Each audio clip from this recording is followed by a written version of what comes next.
I'm out of control and miserable. Thank God for the amygdala. Maybe I'm fixable, except I've got trust issues. Go and grab your tissues. I'm unavailable, unavailable.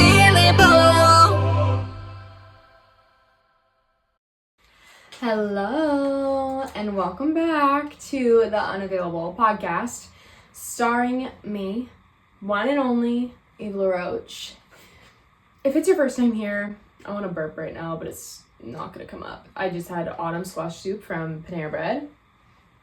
Oh, it was a little burp, but it was like an internal burp. Welcome back. If you are returning, welcome. If you are new, for some reason, I'm catching a vibe that like most of the audience is from my high school. I don't really know how I feel about that. I am semi-available for it, semi-unavailable for it. People from your high school are either like your biggest opps or kind of your biggest fans, because I feel like you get those rose-colored glasses. Like, looking back on high school, I feel like a lot of the popular people that I didn't like were kind of just living and thriving and enjoying themselves, and it made people not like them. Like, just because something's popular doesn't mean it's bad, but I feel like for me as a loser, I harbored a lot of resentment, and now growing up, I kind of see their Instagrams and I'm like, oh, like they're just kind of like a normal person. I don't know why we idolize them, and almost feel bad for them for that pretty privilege. No one got to get to know them. They just saw that pretty face and that soccer body, and all the boys were like, yes, I want. So my brain has developed, but also a lot of people from high school have said really nice things. I feel like maybe people just like seeing someone do something a little bit different or off the beaten path. Maybe it makes them feel better about themselves. Maybe it's like pity, because they're like, oh, like she's not thriving. I still don't have many followers, don't have many listeners. I can see the demographics and it's not bad, but I'm also wondering how many clicks are myself. But it was really funny because one of my friends was on FaceTime with this girl from high school and she didn't know I was in the room. And not kidding, the girl was like, oh yeah, is that podcast bad? It's not my cup of tea, but... And then she followed up with something nice. She said, if she's happy and she's passionate about it, that's all that matters. And that's true. But the other shit is that my papaya said, don't drink it. But also, maybe you need to grow to like tea. Because I feel like so many people as adults, they say, oh, like I only drink coffee, like tea is for the petty little British people, for them to put their finger up and their nose up at everybody else in the world, and people that like tea, they just think that they're better than anybody else. And that's true to an extent. Like, I know those girls that are in bed by 9, they do their whole face skin routine and they just want to have a cup of tea, and they're like, oh, look at me, I'm not going out on a Saturday, I'm so sophisticated, the love of my life is gonna come find me. The love of your life is not finding you because you drink a cup of tea. That's probably why people don't want to start drinking tea. But drink my tea. I promise you, it's piping hot. You can put the podcast on and not listen to what I say. Maybe you just think my voice is soothing. Or maybe you're hate watching, and that's cool too. You could write down every single thing that I say that's not funny. But also I know for a fact that I am kind of funny, because I think I say the thing that no one else is willing to say in the room. I'm all about the elephant. I don't know. I feel like the elephant in the room, you gotta acknowledge it. Like, literally think about if we were all standing around in a room and there was a giant elephant. Like, that would take up this entire room and it would stink up so bad. Why would you not say anything? And you can hear it. Like, so like, right? That's the noise an elephant makes. I went to acting school. I should know, because they definitely probably were like, pretend you're an elephant. We're auditioning for Horton Hears a Who. I just feel like I see the elephant in the room, and that's what makes me a good podcaster.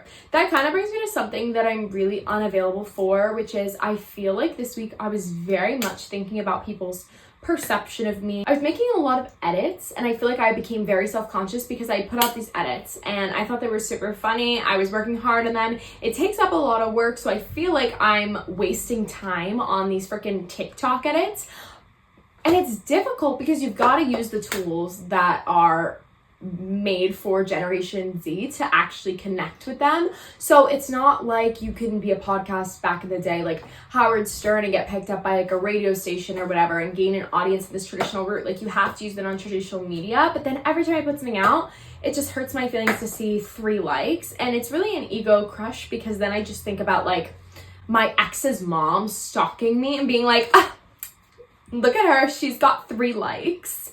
And look at what all my kids are doing. Or she's like looking at my LinkedIn and being like, wow, she's a server, bartender. Like those things really do live free in my head. And it's so bothersome because I feel like in every other aspect of my life, like I don't give a fuck.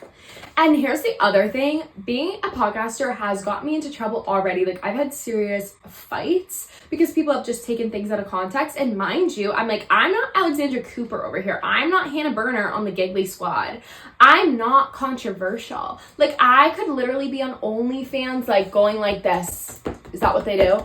With my boobs, like hitting them back and forth. I could be like putting peanut butter on my thighs. I could be sucking toes, and I'm not doing any of that. But also, like, I see those checks, and like definitely I think every woman's considered OnlyFans in the same way that they consider donating their egg. But I haven't done that because I'm not confident enough to do it. It's not anything moral. It's like, I don't want to see that, so why would anyone else?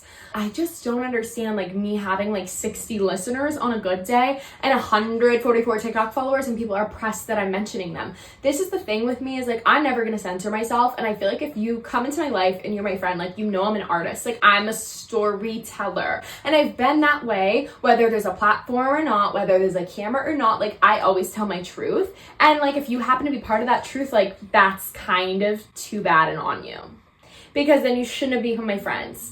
Like, if people think I'm too extroverted for them, I can't help that. I'm not shrinking myself to match your energy level. You became friends with an ENFT. Is that what it was? You became friends with the campaigner personality style. You became friends with a Taurus. You have to know that I'm extroverted and I want my bag. I'm not saying anything evil. You can go back to all the episodes. It's just that people are taking things out of context, I think, that I'm saying, especially like family members, and honestly that's like not my fault, but also like come talk to me to my face. So if you're one of my family members and you're upset by something I've said, like come talk about it. I don't want to see you on Thanksgiving and it to be awkward.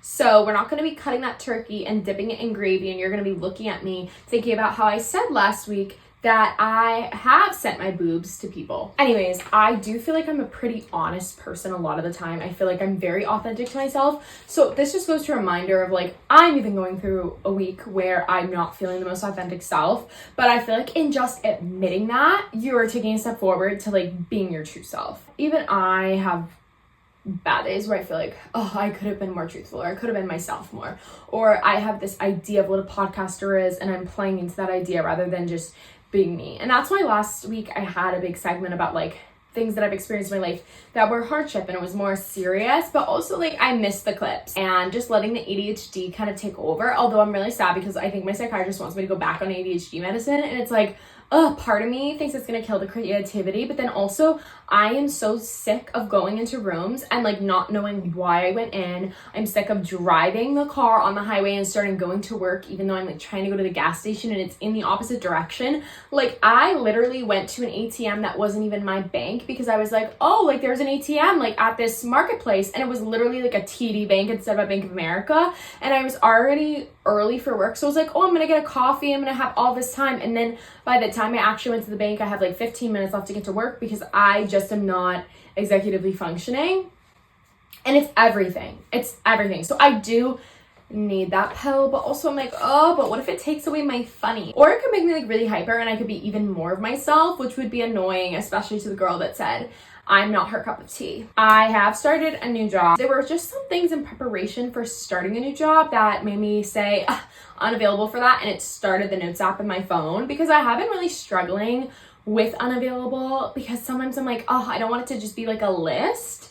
But at the same time, sometimes I'm going through the day and I'm angrily typing on my phone like, I fucking hate that, and wondering if people can relate or that I am the asshole and I am a psychopath. The first thing is that I've been paying in cash because I work in the service industry. I have a lot of cash, and when I bartended in the summer, I used to have to go to Bank of America in person. I felt like if I tried to put it into the ATM, like it was just gonna take me too long, so I'd give it to the person, and I felt like they were looking at me like, what are you doing? What kind of shady business? It was always the same guy too, so I just felt so awkward, and I always feel the need to be like, I'm a bartender. That's why I have this cash. Like, I'm so scared I'm gonna get in trouble for something, like they're gonna think I'm a dealer of some sorts. So anyways, I go to Target. First of all, I have to pay to have a new job. That's like what's fucked about capitalism, right? Like it's fucked. I get a job, right, that's more full-time, more professional. Now I have to start wearing professional outfits. So then I have to go to Target. I have to get professional shoes. I've got to get dress pants. I've got to make sure I have fitted clothes. I feel like that's a big part of being professional, is like you need to have fitted clothes to your body type, and that's one thing that I never had. Like, you'll never catch me really wearing a fitted t-shirt. Like, it's got to be oversized or undersized. So then I'm going to the job, spending money to have a new job, and I just feel like that is so fucked up, and that is something I hate. And then let alone if you're moving to a new city to start a new job, it's like, so for the first like 2 weeks, like month of that job, I'm just making back the investment that I've made in that job. And like, what if I end up hating that job and end up having to like move the city or leave that job? So then I just like made a net sales, what is it, net goal, net something.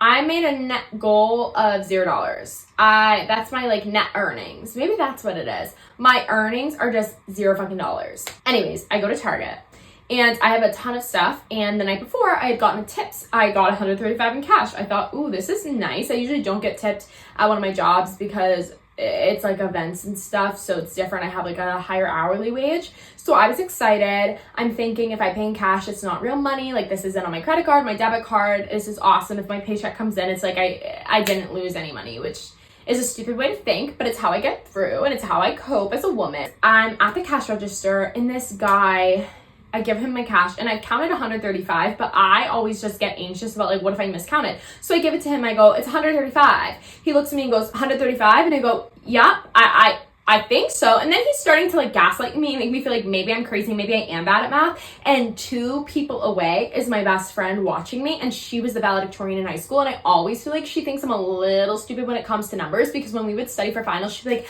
I don't understand why you don't get this. Like, why don't you understand the unit circle? Like pi radius squared over pi over 2. I don't know what area formula or something that is. I don't understand logarithms. I don't understand negative numbers. I just don't get it. So now I'm embarrassed. Like, oh my God, my friend probably just saw how many bills are on my hand, and she probably counted herself, and she's like, 135, valedictorian, I can count bills. So I tell the guy, I go, you can recount it. And he's like, oh, okay. And then doesn't recount it. And then he keeps saying 135, we're going back and forth. I'm like, I think so, but you can recount it. I go, do you want me to recount it? He hands me back my own cash to recount. And I'm like, I thought the whole point of this system, of this exchange between cashier and customer, is that you're double checking that I'm right and that I'm giving you the correct amount of money. So why are you giving me back the cash for me to count? Target, do better.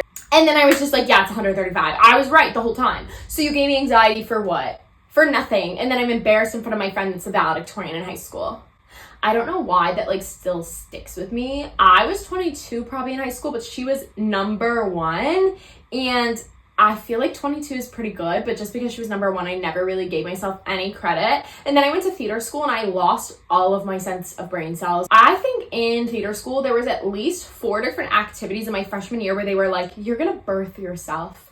Like, we're gonna become babies today and we're gonna go through the process of being born. And then I'd literally walk into like Thanksgiving from break and have bruises covered all over me. My aunts would be like, why do you have so many bruises? Like, what's going on? I'd be like, oh, I had to birth myself again. And then I graduate and all my spirit and my enthusiasm for theater is just sucked out of me and I never want to perform again.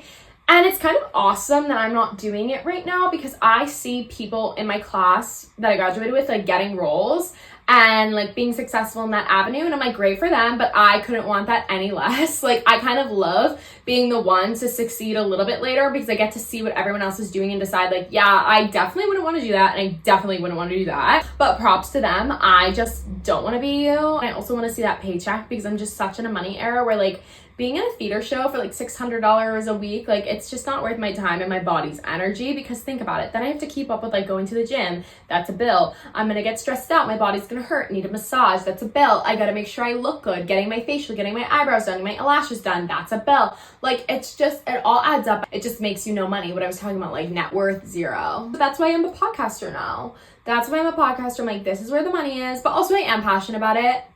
But yeah, okay, back to bruises. One of the things I had written down is I'm in service industry. I feel like I've said that like literally 20 times. I feel like people in the service industry love to say that they're in the service industry for the sympathy card and for people to be like, oh, I respect you so much. And in actuality, like, okay, yes, we got busy nights, but then other times I'm literally sitting back there making TikTok edits of myself eating a bread roll with like pub cheese on it. Then I leave my shift with like an espresso martini and free steak tips. Like, life is not that bad. And then I have a ton of cash that the IRS like can't take from me. So I'm just saying, we do love to be like, oh, it's so tough. And it is. Like, I don't think many could do the 25K steps a day. But at the same time, like, my bank account is higher. So I'm like, sucks to suck.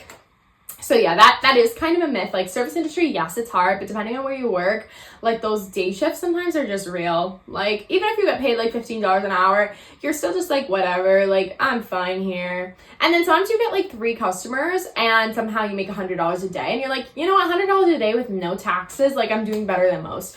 But back to the bruises. Because I work in the service industry, I often am moving chairs. I have to negotiate moving behind people that literally leave a sliver between their chair and the person next to you. And so you literally have to be that meme of like the girl when she shrinks and she's like, oops, you know, the little skinny girl that goes by the railing. I literally have to turn into her, and sometimes I'm like, wow, I feel like Miss Piggy right now. I can't get through. But it always leaves you like awkward bruises and weird places, but I guess you just get numb to it because you're moving around so much, and then you don't remember it because you're during rush and you're like, I need to get the fries out to table 39 and that table needs barbecue sauce. You know, those people need to move tables because they're cold and they're moving to the fireplace. Now I have to bust 2 tables, and I just get unavailable for it. Someone will be like, where did that bruise come from? Sometimes I don't know. Deidre, I don't know where the bruise came from. But also stop looking at me like I appreciate the concern, but I'm not a victim of abuse. Unfortunately, I make everything everyone else's problem. I just can't hold my mouth. Like, if something traumatic happens, I've got to tell everyone. Like, the day my dog died, I came into work and I like really like played it up. I'm like, my dog died. I need an espresso martini. Like, guys, can you just be easy on me today? So, like, trust me, the bruises are just, like, normal bruises. I don't know where they're coming from, but also, like, God forbid a girl be anemic. I just hate how when people find a lull in the conversation, they examine my body to be like, oh, where'd you get that cut from? Where'd you get that bruise from? I'm like, is it coming out of a place of love, or are you bored? Are you bored and are you looking for a story? You're looking for me to be like, oh, I was shopping the other day. This bitch wanted the bag that I wanted. I get up in her face, I scream, you're a cunt, you're a cunt, you're a cunt, Tana Mojo ass shit, and I fucking elbow her in the face, and she drops to the ground, and then I ran from the cops, and the guy from Mall Cop Paul Blart is like on a Segway trying to follow me out,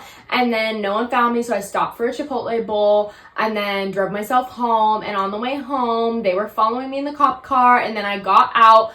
I saved a puppy off the side of the road and somehow got back in the car and made it to my home in time for dinner. Sometimes the story is a sentence. Sometimes there is no story, and that's okay. Sometimes we don't have anything to say. It's a bruise. Deirdre, it's a bruise. And I know that old people love to make conversation about bruises, but it kind of needs to stop.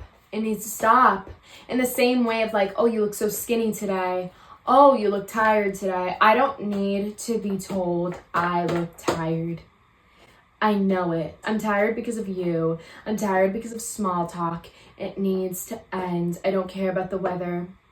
I don't care about a nor'easter. I don't even know what a nor'easter is. I don't know why everything needs to go back to New England and the Northeast. Like, we have enough press on us surrounding the Boston Massacre and the Boston Marathon. Like, there's enough going on. You don't have to blame everything on us. Why is it not called a Southeaster, a Westeaster? Probably it rains more here and it snows and we have bad weather. But, like, we can't help it. We can't help that we get a lot of snow, that the accumulation is so high. I can't help that I grew up in a town that would have 3.5 feet of snow and we'd be on the local news. Stop shaming me by calling the weather a nor'easter. Oh, those New Englanders. And it also just makes us look like attention whores. Like, we didn't ask for this. We didn't ask to be the first ones that came over on the pilgrimage. We didn't ask for, like, Plymouth Rock to be here. Like, we didn't ask for Massachusetts to be so famous. And then I feel like people just assume, like, because of our history and everything, that we think we're so cool and awesome. And it's like, no, that's actually not why we think we're cool and awesome. We don't think we're special because of that. We think we're special because, like, our sports teams are better than yours. I don't even know why that came up. Another thing is sometimes with the small talk, it's better to just not talk.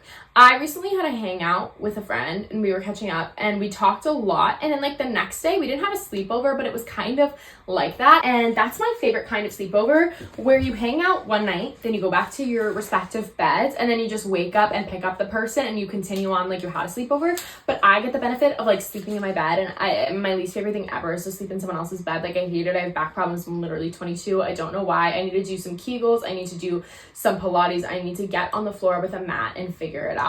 But right now I'm a podcaster. I'm okay for now. I can wear a waist trainer. That's fine. I bought one on Amazon. Anyways, we had a really good time because after Target, I was like, I'm gonna get some work done. I'm gonna edit. And she wanted to apply for jobs. And we just sat in silence. I mean, for 4 hours. I lit a candle, put on the twinkle lights, sat in my bed. She sat at my desk and we didn't speak. And then like 4 hours went by and she's like, okay, I think I'm gonna go now. Like, I got a lot done. And I was like, this is beautiful. Like, this is hanging out.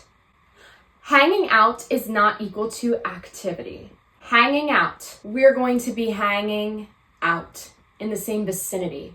We're doing nothing, but we're doing it together. To me, that's a hangout. A hangout happens in a basement. A hangout happens in a bedroom. A hangout happens around the TV. A hangout happens around your phones.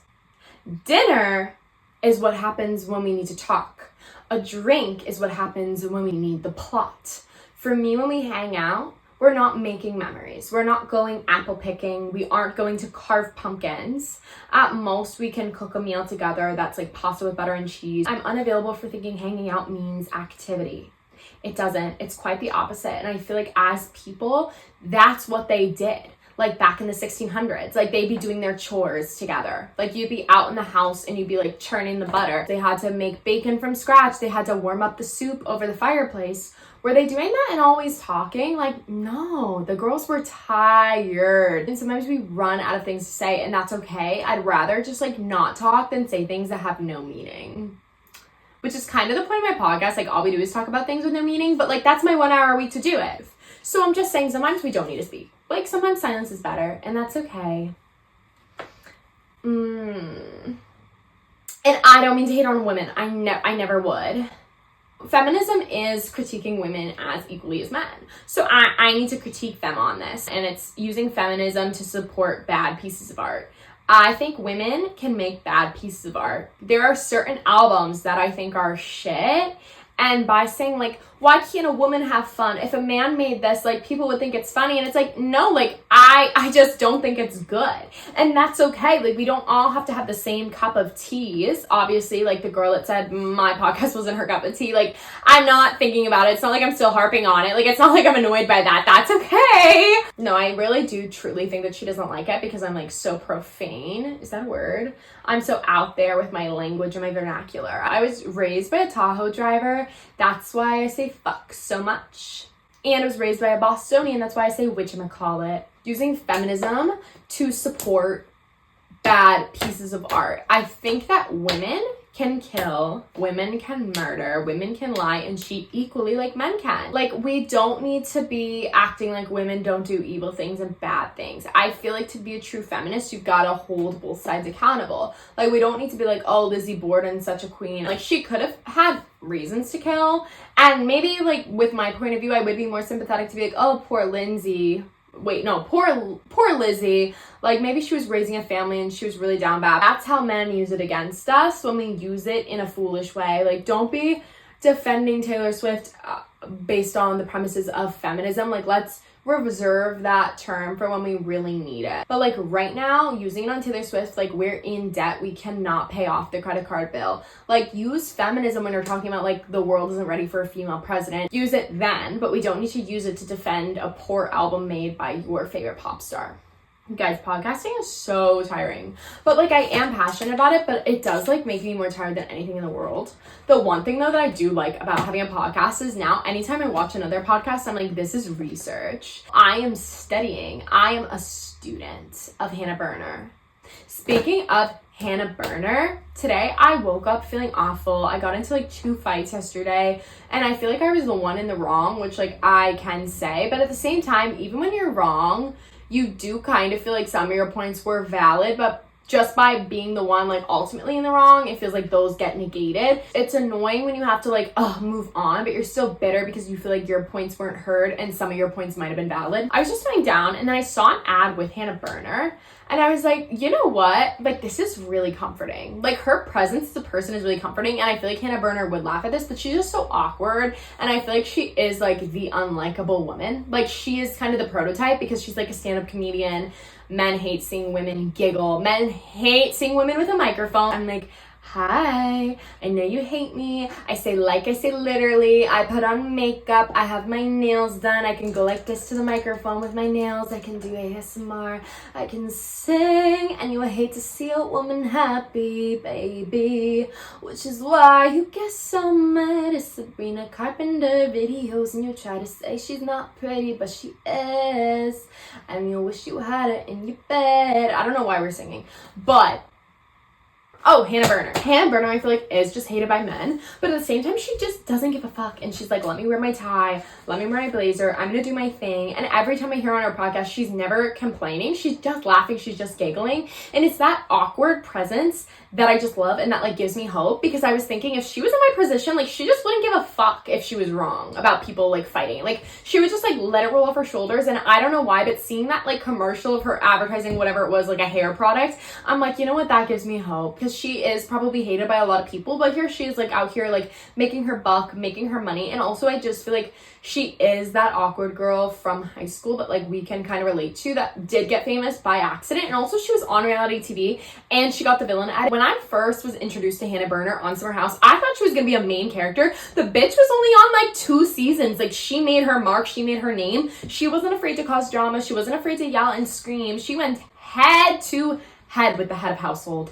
She did. She really did. And she didn't give a fuck, and she said exactly what she wanted to say, and she was super emotional out there, and I feel like everyone was like, oh, that whiny bitch. And then she just kind of turned it around, like has this super successful podcast, married a really successful comedian, which I'm just obsessed with. So yeah, shout out to you for just being hated. I don't relate to like Taylor Swift being hated because I'm like, well, she's like so successful and she does something like pretty hard, but I love like seeing someone do something easy and be hated for it, but still being like, you know what, whatever. That kind of brings me to my next point, which is about like the Call Her Daddy interview with Kim Kardashian. I feel like a lot of people were upset by it, and I was kind of shocked to see that most people had a lot to say about Alexandra and her questions.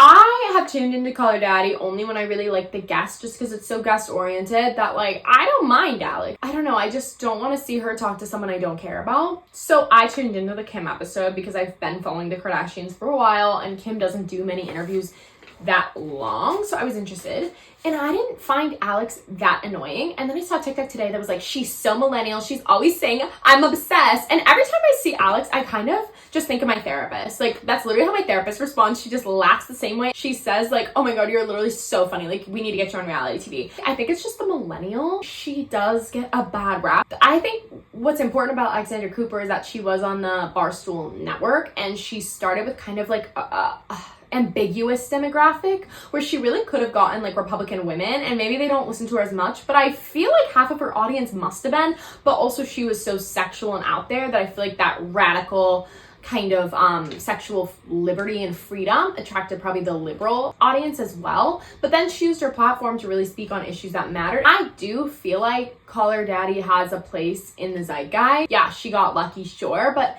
there has to be some talent around the marketing of it all. And she's like producing shows, and she's gone on to like make water. I don't know what the Unwell liquid is. Could be Alex P for all I know. I just feel like when I see these TikToks about like this person is so cringe, honestly, millennials are just happier probably because they grew up with less screen time than we did, and they're still stuck with like monkey covering eyes emoji, to quote Tyler Oakley. That's the world that they live in, and I do think they need a little bit more grace for that. They are trying, like they are keeping up with the times, but I feel like I always get memes from my cousins that are in their 30s, always with the white borders around, and now I'm just like, oh, like that's cute. So yeah, she has millennial energy, but I also do want to talk about the concept of cringe and why I'm unavailable for it. I feel like cringe is just seeing someone happy, and it points out something that maybe you don't have or you haven't accomplished. Like even JoJo Siwa, like she's cringe, sure, whatever, but I feel like part of cringe is just seeing someone living their life to the fullest in some aspect of their life and just going out and not giving a fuck, and that causes you to be cringed. Like,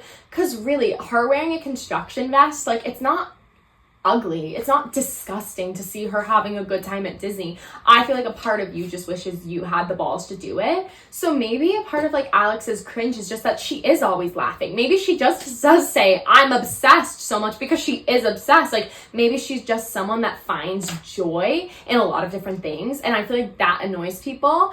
And, like, we can't all be Trisha Paytas crying on the floor. Like, I am. I know I have a lot of shit to cry about, and I have a lot of shit to complain about, and I have a lot to say, but some of us don't, and maybe that's why she's an interviewer. Like, yeah, she has her episodes that are solo, whatever, but maybe she does know herself, and she does feel like I'm not interesting enough to, like, not interview guests. And that's the same with, like, Sean Evans. Like, some of us were born to be the interviewer, not the interviewee. Like, I don't know a shit about Sean Evans. That's probably a boring man. That's why he chose to be an interviewer.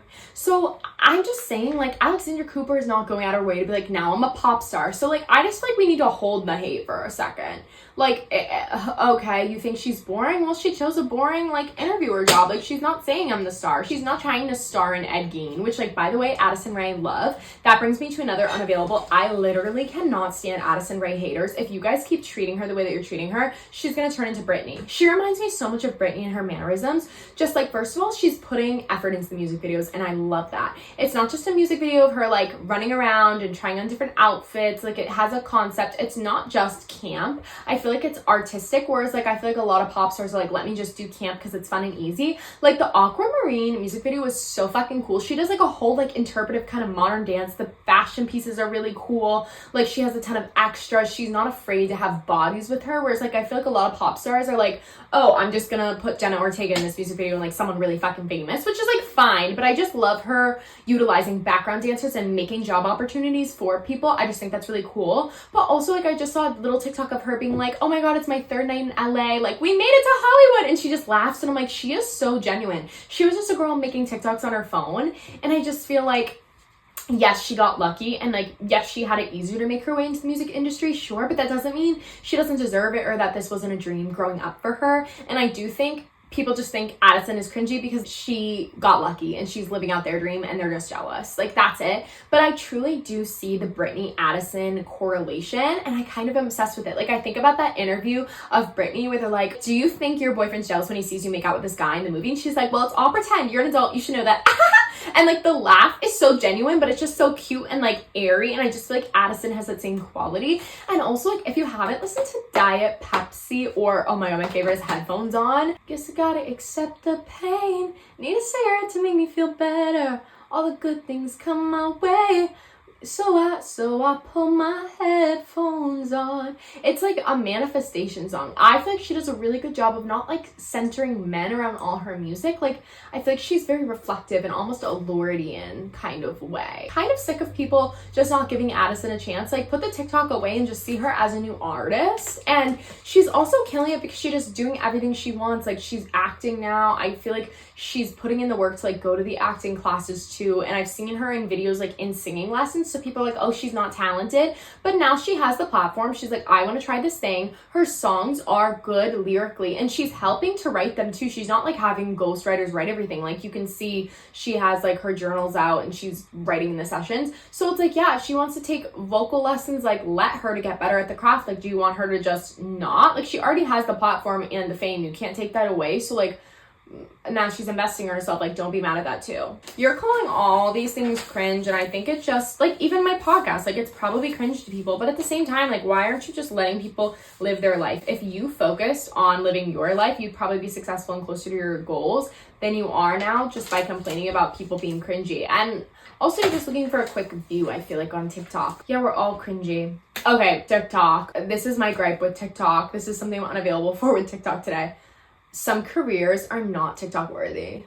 There was someone posting recently, and they're like, my 9 to 5 day in life of being a finance girl.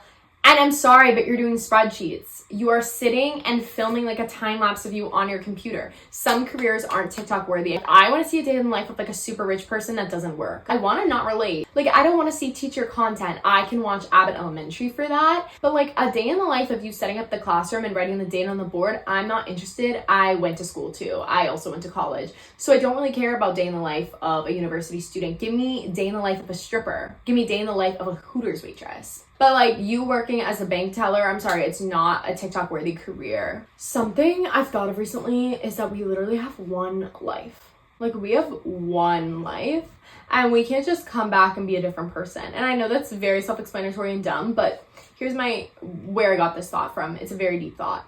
So I grew up like not liking strawberries. I specifically remember we'd put them on the table and I'd go into the couch and I would bury my face in the crack of the couch and just cry because I said I didn't like the smell of strawberries. Now, I don't know if that's intuition saying that I'm allergic to strawberries and I always knew that and I'm a witch and that's why I would cry, because I've genuinely never had one. I've never had anything artificially strawberry flavored. I don't like the strawberry smell. I remember I got a Lotso bear for one of my birthdays and he's the strawberry smelling Toy Story bear, and like he was so cute, but I would keep him on the edge of the bed and I just felt bad because he literally smelled like strawberries and I hated that. Like I don't know where he went. He might have been donated. Rest in peace, Lotso the bear. But I really struggled with the smell of strawberries. And I was thinking about how healthy berries are for you and how I would probably, I don't know, just be healthier and happier if I eat them, because people really like them and it's a good way to fill you up and it's good for you. But like, it makes me sad that like, yes, I could try a berry, but I really don't want to. I really don't want to have a strawberry margarita. It makes me sick. I really don't want to have a vodka cranberry, but I will never get the opportunity to come back as a person that eats berries or like enjoys that. Like if I get reincarnated, I just won't know that I didn't like it in a life before.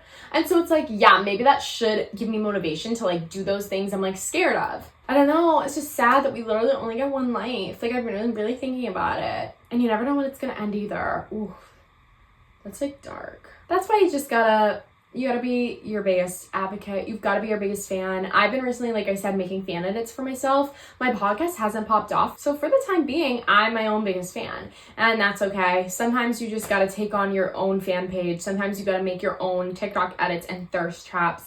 Sometimes you got to Facetune your face and make you look perfect. And you got to curate that perfect fake life so you can be your favorite fan. Like sometimes you gotta make aesthetic videos. You've gotta romanticize your own life. Be your own biggest fangirl.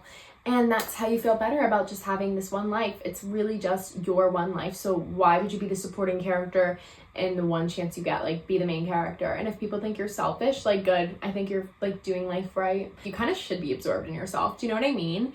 And also like I hate that thing of everyone saying like you're selfish, you don't think of other people. It's like, well, yeah, I kind of do have to go out of my way to like think about other people, because like my life does revolve around me. Like my life revolves around my schedule in the same way their lives revolve around their schedule, and they have stuff to get done. I have stuff to get done. I just hate the feeling of like self-absorbed. Like an artist has to be so self-absorbed. It's like, well, yeah, we're writing about our life from our perspective. That doesn't mean we're self-absorbed. Like that's not the intention, to be like, I'm going to sit down and be self-absorbed and think about my life, but like we're experiencing it. So we're going to write about our experiences, and you have to be the own main character of your story. If you're not, like, what are you doing? Why would you want to be an extra getting paid $120 a day? You know? As always, I have a few inventions. I know I talked about this last time I talked about gay airplanes.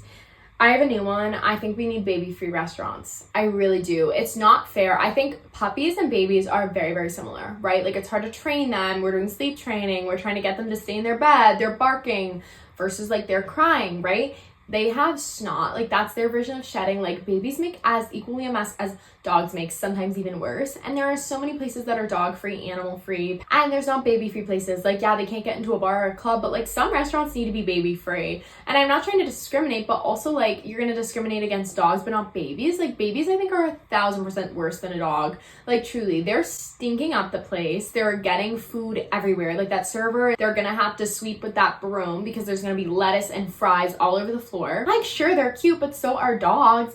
Also, like babies are just crying. Like nothing's good enough for them. Like the food isn't coming out fast enough for them. It's just like, do this at home. You can cry at home. Why do you have to bring it to the restaurant? Like, why are you making it my problem to deal with your screaming, crying baby? I don't want to look over and see a kid like shoving chocolate cake around their face and like spaghetti sauce everywhere. Like I'm losing my appetite. What if I just want to drink an Aperol Spritz and be in my era? And also I don't want to have to censor myself. If I want to talk about dick and cock, I want to do it without feeling bad that there's a baby 2 tables away. Like I gotta talk about how my friend just bought a dildo. I have to talk about the fact that I shaved my pubes for the first time in 2 months and everyone needs to clap. I just feel like baby-free restaurants is kind of where it's at. And if you can't get with that and you think I'm rude for that, then I don't know, go have a baby, I guess, and come back to me because you'll probably be annoyed with one too. I did have a dream my ex got engaged and I felt a way about it.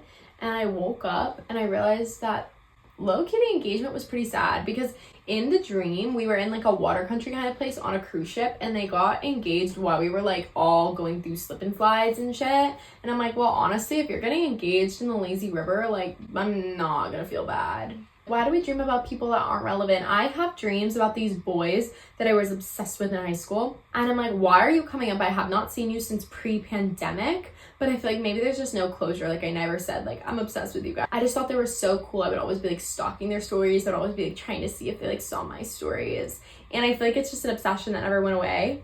And it's actually how I test my friends. It's, like, a really good barometer for how you're feeling. I made this up a long time ago. I don't want to air out the person, but I used to call it the blank blank effect with, like, that person's name. So let's just call it, like, the Jonathan Jones effect. That's like a very neutral name that anyone could have. So it's the Jonathan Jones effect. I feel like in high school, we all had a Jonathan Jones that we were hyper fixated on.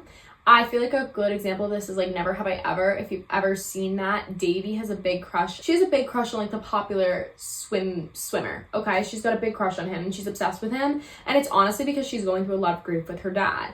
And so she gets hyperfixated on a boy to kind of like get her through her dad's death, if that makes sense. Like she puts her energy elsewhere and she just really wants to date this guy, right? I feel like we all had that guy in high school that we never really like could speak to, but we just had these daydreams about and just made up a whole personality for them. And then in reality, they're just like going to Dunkin' Donuts every morning. They're just like cheating on their tests. They're going home and like playing Call of Duty. Like they're living not a spectacular life, but we think that they would be so romantic and that they're gonna like show up on our birthdays like at our doorsteps with like flowers and be like, I've always been obsessed. So I have this thing, the Jonathan Jones effect. I always say this to girls when they're trying to like evaluate where they are with dating. Like maybe they've come out of a relationship or they want to be in one, or they started dating again, or they're done with dating. I always ask them like about their Jonathan Jones. I go, do you have a guy like this? And all girls are always like, yes, oh my God. And I would say, okay, Jonathan Jones today at age 22, whatever age they're at. Jonathan Jones knocks on your door, knock, knock, knock. You open the door and you're like, Jonathan Jones, like, what are you doing here? And he goes, I haven't stopped thinking about you in like 6 years since high school. I was secretly in love with you then. I was secretly in love with you now. Follow everything you do. I see all your Instagram posts. You look so good now. You look so happy. Let's get a cup of coffee right now. Like, and I ask girls, like, what would you do? And their responses are very interesting. So like, obviously they think it's a yes or no. So they're like, oh yeah, I'm gonna go. And I tell girls, if you think that way, you're probably living in the past, living in this delusion still. You're probably hyper fixated on something that's happening in the past. You've been in some relationship and you find a lot of comfort in the past. So maybe you're like a Carrie Bradshaw, you're going back to Mr. Big all the time. Like you're always going back to something comfortable. And if you say no, there's a part of me that's like, you're a pessimist. That honestly says a lot about you too, right? If you're saying no to this guy that's done this like really romantic gesture, I feel like maybe you're just not a romantic and you're blocking that part out of your life. Then there's other options. So you'd think there's yes or no, but then there's someone that would go, but that would never happen. And I always say like, that is a sign of like low self-esteem, that you don't even think you're special or lucky enough to have some guy like show up on your doorstep. So that's another option that I've had before where it's like, oh, that would never happen. And I'm like, well, that's the answer. Like the answer is not really yes or no. It's in how you respond to Jonathan Jones. It's not necessarily like, would you go out to coffee with him or would you not? It's like the first thing that pops in your head. I feel like for me, if I saw Jonathan Jones, my first instinct would be like, what have you thought about me? I like want to know exactly everything. I want to know like, when did you see me? What Instagram posts like made you think I'm so hot? Did you like me back then? And I would want to have my ego fed. And I feel like that says a lot about me in the space I am in my life. And then from that insight, I can then evaluate like my dating scheme and like what I need to work on and what I need in a relationship and what I'm looking for just by that. So a lot of times I say to a girl, like, if you would be so willing to go with him, you probably need more time to heal on yourself. Because I feel like anytime we're going back to like previous lovers, it's like it didn't work in the first place. It's not gonna just magically work again. And then if you say no, sometimes that can indicate like maybe you've healed and you're independent and you don't need to go back to like an old space in your life. And maybe that's an indicator of like, you're ready to move on. You're ready to date. You're ready to find new relationships, new hope, new love. Hey guys, so this is my dumbass reporting to you live at 11:17 p.m. while I upload this. I didn't introduce these calls at all, so I'm gonna introduce them right now. Here is Ava doing her unavailable calls.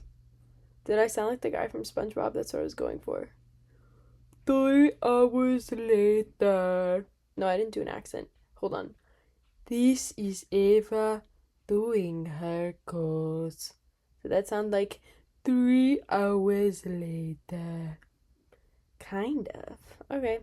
Bye. Hi, so we just moved into a new apartment on September 1st, and we couldn't move in early because our landlord was like, oh, the previous tenants have to move out, and we need to get cleaners into the place to clean it for you. Well, we show up on the 1st, and we're like cleaning up this filth that's been left everywhere. In the shower, the faucet and the drain are on opposite sides of the tub, so there's like a river that runs in the ceramic of this eroded paint in the middle of the tub. It looks disgusting. Our friend walked in there and said, yo, you got a giant cum stain in your shower. It's just unbecoming, you know? And then the sun went down and we turned on the lights in Zoe's room and we realized a smoker must have lived there. And so we tried wiping the walls, but it became very apparent that the issue was much larger than we expected because as we're wiping the walls, the color of the wall is changing before our very eyes. It's like getting less gray in real time. We found the girls on Instagram that used to live here because their names are still on the mailbox, and it looks like they only lived here for 1 year. So it's like, should we DM them and ask them why they're so dirty and smoking in their bedroom? I'm so unavailable to just sit around all day and clean up after these other people, especially when it was promised to me that it would be clean when I got here. Okay. See, this is a call that I really fuck with because I feel like you're using the unavailable hotline really well, because unavailable is here for your inconveniences, for you to bitch about the things that are too small to bitch about in therapy, but like your friends would find you annoying if you kept talking about. And I'm your friend, like I'm here for these kind of calls. Although I do feel bad, this was a call on September 3rd and it's like October 20th. Okay, here's the thing. I've also walked into a really dirty apartment on September 1st and I physically feel your pain. It's awful. I'll get to my story, but I'm glad you found those girls. I do think blackmail is in order. I'm really hoping that they're still getting mail to your building because you could withhold like Amazon packages, or if you get like any kind of mail for them, like using that to get leverage. I also want to see if maybe you could get some info on them meddle in some relationships. Like, I don't know, I just feel like they deserve psychological damage because no one deserves to move into a dirty ass apartment. I also think DMs, passive aggressive behavior. I think you could do a TikTok series. I hope you documented it with photos. You can literally be like, to whoever the girls that lived in 34B at 16 Charleston Street, you left me with this and I'm going through X, Y, and Z, and then maybe the comments will like be on your side. I definitely think if this was a Reddit, it would be like, am I the asshole? And everyone would agree that they're the asshole. But I understand completely because when I had an ex-roommate that left the lease beforehand, even though I asked her 2 different times if she wanted to, and I signed on to an apartment that was more expensive because I was like, you know what, I've had really bad roommates before, I've had unstable home life, I just want to feel safe in my home, so I'll sign on to live with her again because at least I know her and she's comfortable, and we were friends at the time, so I was willing to pick up the slack for cleaning. If we're friends, I'm willing to do it as part of friendship, not if we're just like roommates, like traditional roommates. We're splitting that half and half. And she backed out of the lease, told me literally in a text message. So of course I went off like a crazy ex. I mean, like I sent like heinous messages. I don't really give a fuck. I was like, red heart right back at you, because she sent me a fucking red heart and she gave me all these bullshit excuses saying like, oh, I want to be closer to my friends on the other side of campus just to literally start hooking up with my neighbor. So I'm like, just say you don't fucking like me then. Say you don't fuck with me. She'd already told me I had a big personality. It's my birthday. She didn't even wish me happy birthday. Mind you, I bought her a birthday cake and she didn't invite me to her birthday party, but invited literally all my classmates. So she was already an evil bitch. I don't care if you're listening to this. You're blocked and everything. Glad that you're still following me. Still obsessed. Get into it. Look at me. Like, my podcast set, spent $250 on it. Guess what? I'm the manager at a restaurant. Like, be jealous of me. Don't know what you're up to. Probably drugs. And guess who's on a sleep schedule? Me. Anyways, the bitch took my pots and fucking pans and that was the last straw. I come in, the room dirty as fuck. There was grime all over the refrigerator. She didn't even throw out her food. My mom had to take the shelves out of the fridge and scrub them down in the bathtub. We had to bleach the bathtub, and this bitch was already dirty. I would pick up dirty ass brown tampons off the ground. I saw more hair than when I lived with my two brothers. Like, she would just shave her hair and leave the chin hair. I like came in, there was like a moldy orange on my bed. Whoever was her friend that sublet it for me left the window open when it rained, so one of my really nice like shoe organizers that was leather got like completely ruined. Oh, she left a dress with a note for the friend, and she was like, Maddie, please take this dress, it's so cute. Guess who was the dress? Fucking me. I stole it, and I still wear it, and I still look good in it. Fuck you. Never leave someone a dirty apartment. And the thing is, I knew she had money, so I was like, pay for a fucking cleaner.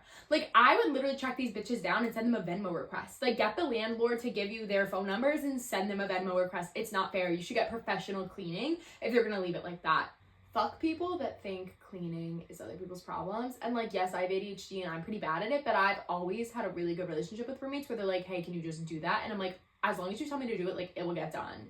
But like, sometimes I'm not a thinker in that way. I'm not like, ooh, haven't done the dishes in 2 days. Like, oh my God, I'm gonna get turned on by doing them. Honestly, leave me a note on the toilet being like, hey, the toilet needs to get cleaned every now and then. Like, I would just never think like, we gotta scrub it. You know what I mean? Like, we plunge it, we flush it, but who is like thinking like, let me put that blue liquid in and like really swirl it around? So I really feel for you. I think revenge is necessary and at any cost. I hope it works out for you. You're amazing, sweetie, like truly. We're gonna move on to the next call. I'm unavailable for this. I was convinced I got drunk.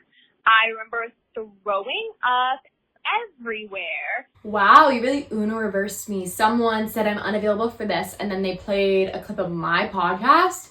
Okay, that's okay. You can be unavailable for it, but you're still watching. And so that does mean you're a little bit obsessed with me, because the opposite of love is literally hate, and hate is just another version of infatuation. So I say bring on all the hate.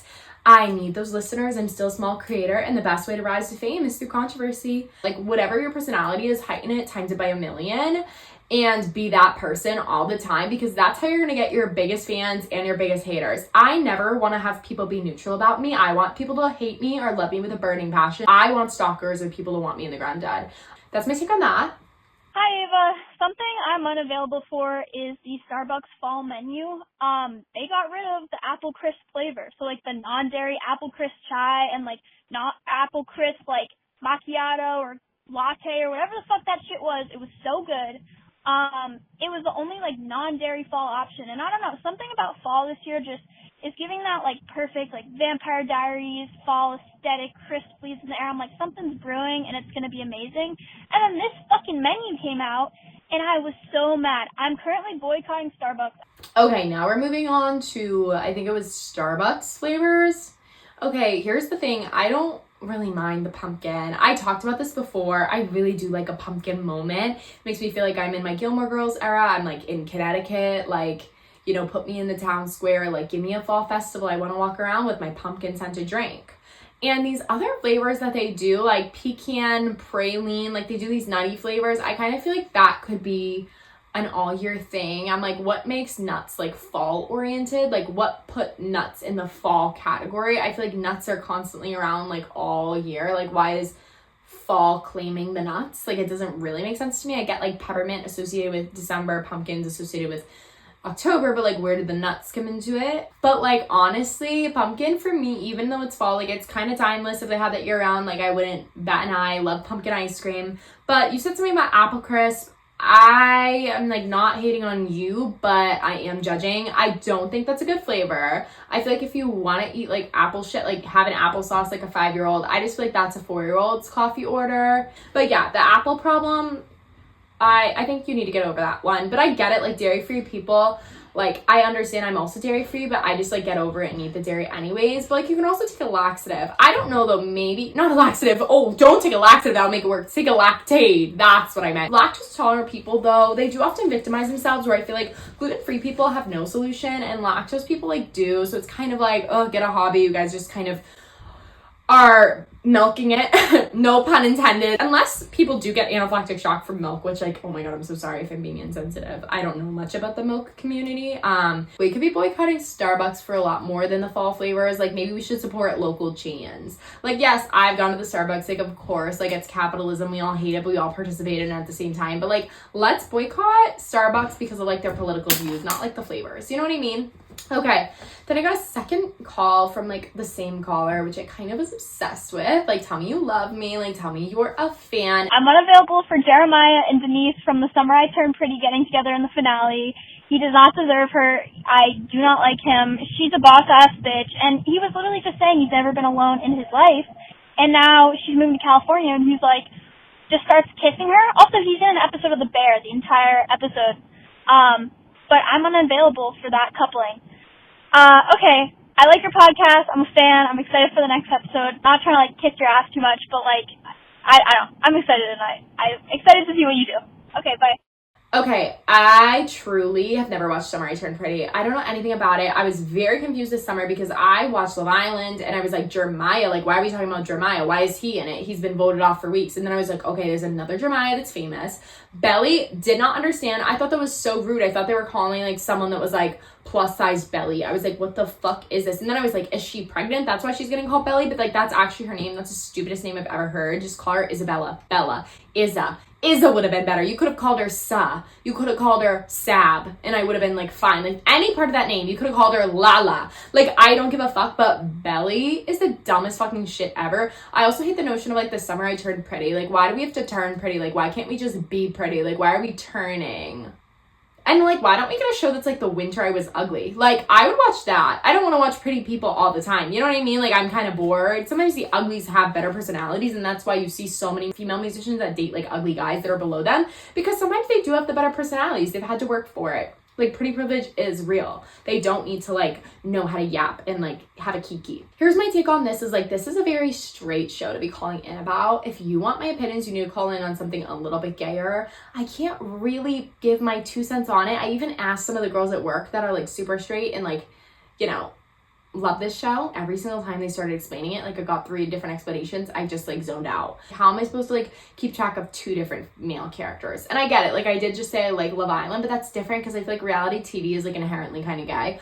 I would say any girl that's moving to a different city should not be like starting a relationship with a man that's not going to be in that city, because like download Raya. There's gonna be so many hotties and probably famous people in that city, and like you need to download Hinge and like explore that city. That's part of getting to know the city, is like your dates are gonna take you to like little spots you haven't known about, and then you like can go back with like the real people that you actually like to those spots. But like Hinge, like just think of it as like a personalized tour through a city that you don't know anything about. Like use Hinge and Tinder as a way to like get to know your cities. Like you're not getting to know the men, you're trying to have them show you like the local spot and like where the cool people hang out, so you don't like seem like a tourist. So I don't know this girl, what's her name? Daphne, Delia, I forget. Denise, I think it was Denise, Denise, it's time to like move to LA and forget about this man. I don't know who he is or what he does. You can already afford to move out there and it's already expensive. Like you don't need this man following you. Like what is he gonna provide? No, he's gonna sleep on your couch. He's gonna mooch off your crackers and your Cheez-Its. When he starts paying that grocery bill and part of the rent, like we'll talk, but he doesn't seem like he's gonna do that. And he kind of seems like he has no life if he's willing to like follow you to another state. And if he's not willing to follow you, do not stop moving. Like you've got to move in your 20s. It's the best time to move. If you flop, you're in your 20s and it becomes part of your success story in your 40s and something to tell your kids. So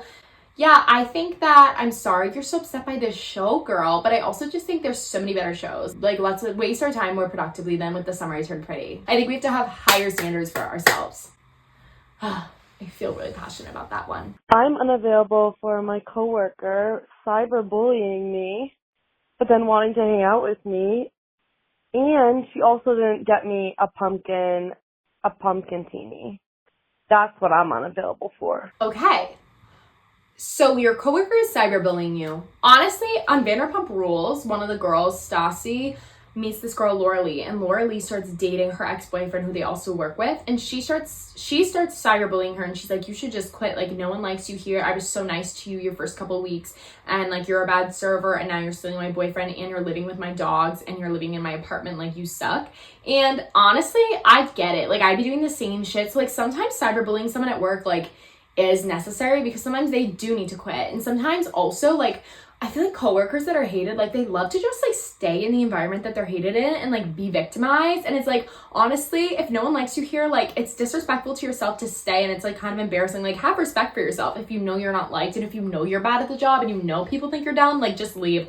I've done it before too. Like in some jobs you're wicked smart and people respect you, and other jobs they think you're stupid and an idiot, and usually that is a reflection on like they haven't trained you, and like maybe you can blame it on other people, but like sometimes we've got to take the blame on ourselves. My question with you is like, do you deserve it though? Like, what is your coworker cyberbullying you for? Are you always constantly showing up late? Are you always on the phone with your boyfriend? Are you always taking your drama into the door? Yeah, we care to an extent, but at the end of the day, I've got to serve that crispy chicken sandwich on time. So I'm just saying, if you're that coworker that's not picking up your slack, like maybe you deserve to be cyberbullied a little. And like also if they want to hang out with you at the same time, like maybe they do like you, but they just don't like you on a professional level. Like maybe they like your personality, but you are bad at your job. I was bullied a ton and I deserved it. Like why was I walking into school wearing flower daisy jeans and like a Supergirl t-shirt and a high ponytail and Ugg boots? I also was like the kid that would write like Ask a Femme messages and like stir a drama and like just make shit up and be like, oh, I heard this rumor about you. And then like when people found that out about me and clocked me, like I also deserved it because I was weirdo behavior, because I wasn't even friends with those people. I was just like stirring the fucking pot. If they didn't get you a pumpkin teenie and you're mad about it, like maybe that's also the problem. Like why do you think you deserve it? Like have you earned it? Why are you just expecting your friends to like buy you drinks? You know, you can get pumpkin espresso martini mix literally at Trader Joe's. Make your own pumpkin teenie, like fill up your own bucket, girlfriend. Like be a fountain, not a drain.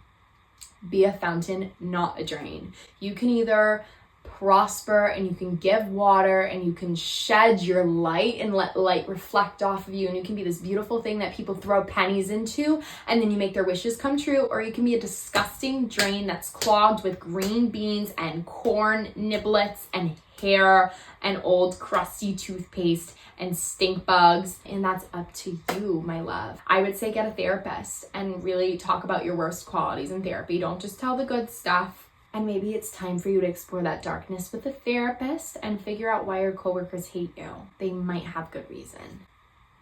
I'm taking my last call. Hi, Ava. It's Ainsley, and I'm calling from my landline. It's a cute little light pink phone. So that gets into what I'm unavailable for this week, which is bad cell service. There's no cell service in this town. I can't call my family. I can't call anyone from in my house, which is a pain.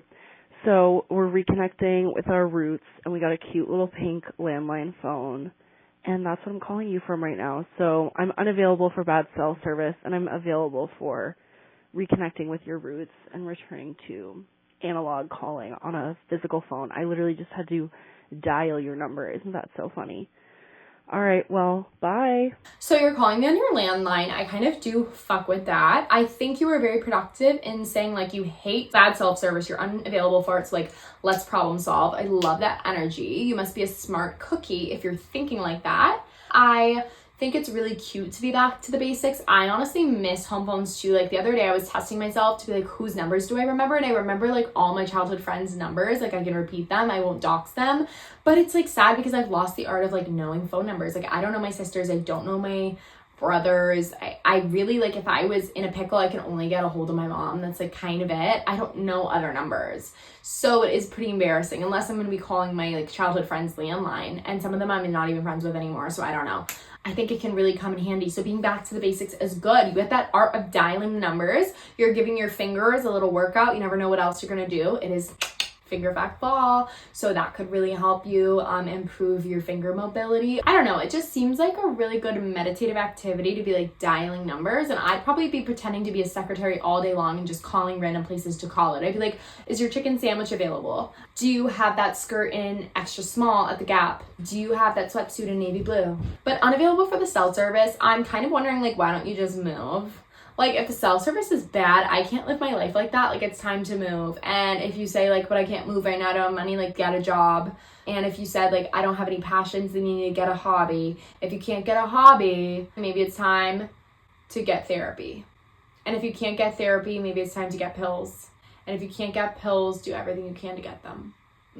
Kind of negative. No, like, real advice is, like, get into that yoga studio, honestly, and, like, meditate. Like, it does help. Like, no, you gotta start manifesting. Manifest good cell service. Manifest that you can move to get away from the bad cell service. But also, I just want to say, like, props to you for really solving your own problem. I feel like you kind of might have just called in, like, for me to applaud you on that. Applause. But also, like, maybe it's time to seek help and wonder why you needed my affirmations. Maybe you need to affirm yourself. Maybe you need to have trust and love in yourself. Be a fountain. Fill up your own bucket. Maybe if you ever get sick of that landline and you get better self-service, you donate that to the Unavailable podcast to be part of my set. It all comes back to me. Like, everything comes back to me. Like I said, you gotta be the main character in your own life. You gotta romanticize yourself. But anyways, I think that's all we have for today. I did take some calls and I realized I didn't even introduce that I was taking the calls. I took a break because someone had to literally call me for an interview for their internship because they work with me. And I was like, okay, why are you interviewing me about literally me, like, cocktailing weddings and, like, passing hors d'oeuvres? Like, there's not much I can say, but I was happy to help. But in the middle of it, my ring light stand literally broke. So right now, I wish I could take a picture, but it's filming me right now. My phone is being held up by a thin hair elastic and a hair clip pinned to the side. So I took like an hour break, and probably my makeup looks bad and my hair looks bad, but I don't even give a fuck. I'm unavailable for it if you guys have shit to say. Speaking of shit, I do have a coffee poopy of the week. My coffee poopy of the week goes out to a local coffee store near me. It's called Zoomies. I really like it. And I get this caramel cloud latte. And I feel like my poops are pretty good. And it tastes really good too. Not my poop. The latte. Sorry. The latte tastes really good. And also the pooping isn't bad. Like, it's manageable. Like, I drank it and then gone to work and not had to poop in the first 10 minutes of the shift. Thank you for listening. Your continued support. If anyone's listening, I might be my only listener. I might be editing literally every week for nothing. Maybe I'll update the set soon. Thinking about buying a camera. Would you guys like to see some vlogs? Do you want outfits of the day? Because there's not really outfits. It's just kind of the same sweatsuit over and over again. And then I occasionally put on something semi-nice to film. And usually that just means, like, adding a layer of something. So yeah, happy spooky season. Happy being the own main character in your own story. Happy being a fountain, not a drain. Happy whatever day you're listening to this on. Maybe a Friday, that's when it comes out, but I don't think many people listen on Friday because they post at like midnight. Happy days, happy unavailable podcast streaming day. I hope you enjoyed your time with me. I hope you fell asleep to my voice, or you ate with me during a meal, or you made fun of me and got a good little chuckle out of it, or you sent this to your friend and you said, listen to this stupid bitch, or you thought, wow, she's not going to be successful at all. I'm glad that I could fill up your mind for a minute and take your mind off of the world, because it's crashing and burning down as we speak, and people are dying and no one can pay for rent and groceries and bills. Sorry to end on a sad note. I'm just unavailable for it. But instead of focusing on that, let's focus on the things that we can change, and let's focus on the inconveniences that unite us as people and unify us. You know? Okay. Bye.